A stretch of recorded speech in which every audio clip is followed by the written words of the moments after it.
Prikaz knjige Jugoslovenske rase pasa. Pozdrav svima!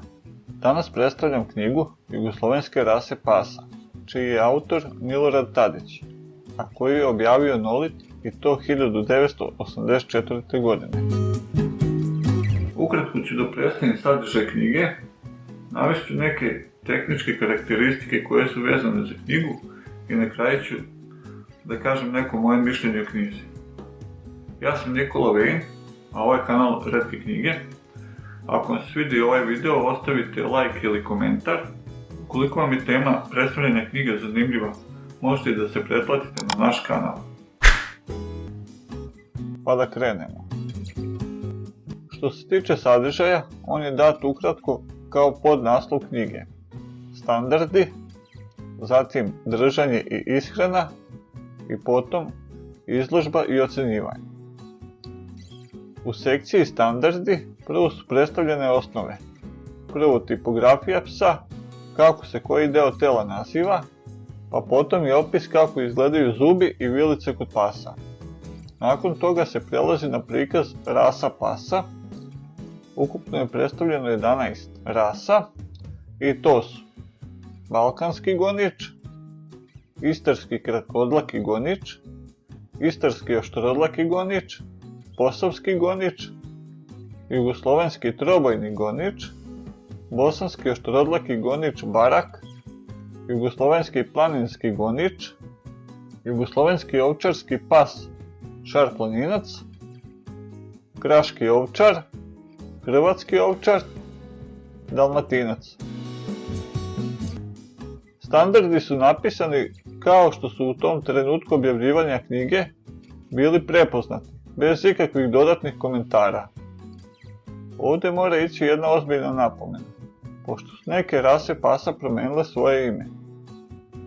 Tako je balkanski gonič sada poznat kao srpski gonič, standard FCI 150, a kada je u pitanju jugoslovenski trobojni gonič, on se sad naziva crnogorski planinski gonič, a standard je FCI 279. Rasa jugoslovenski trobojni gonič je sad poznata kao srpski trobojni gonič, FCI 229. Potom se prelazi na drugu sekciju knjige, izbor, držanje, nega, ishrana pasa.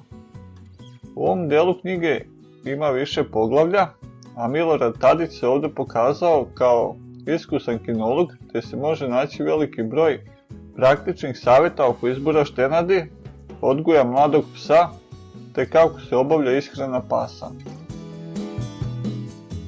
Naredna sekcija u knjizi, izložbe, takmičenja i ocenjivanja. U ovoj sekciji se opet može vidjeti veliko iskustvo autora knjige, predstavljen je veliki broj takmičenja i dat je njihov opis, bar kako su ona izgledala u trenutku pisanja knjige. Ali je dobra stvar da je to u preko 90% slučajeva isto i danas. Pred kraj knjige je dat opis terminologije i korišćenja literature, što može biti od pomoći onima koji žele da se dodatno informišu. Sada malo da se kaže i o tehničkim karakteristikama knjige.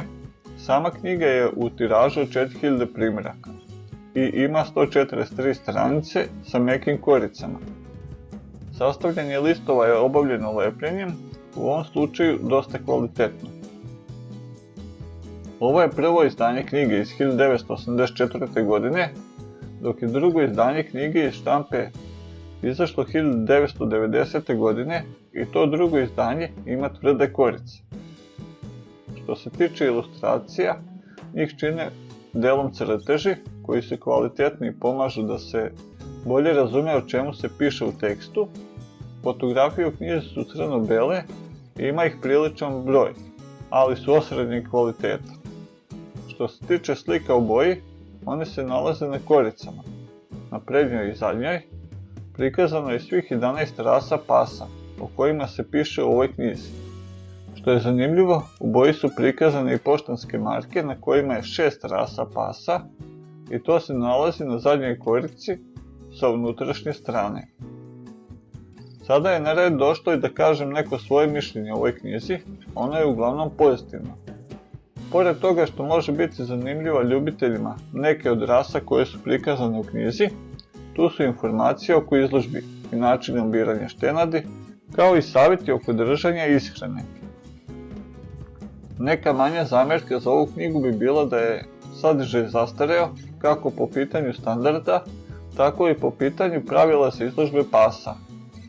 Mada realno to nikako neće smetati kinolozima i ljubiteljima ovih rasa pasa koje su ovdje opisane.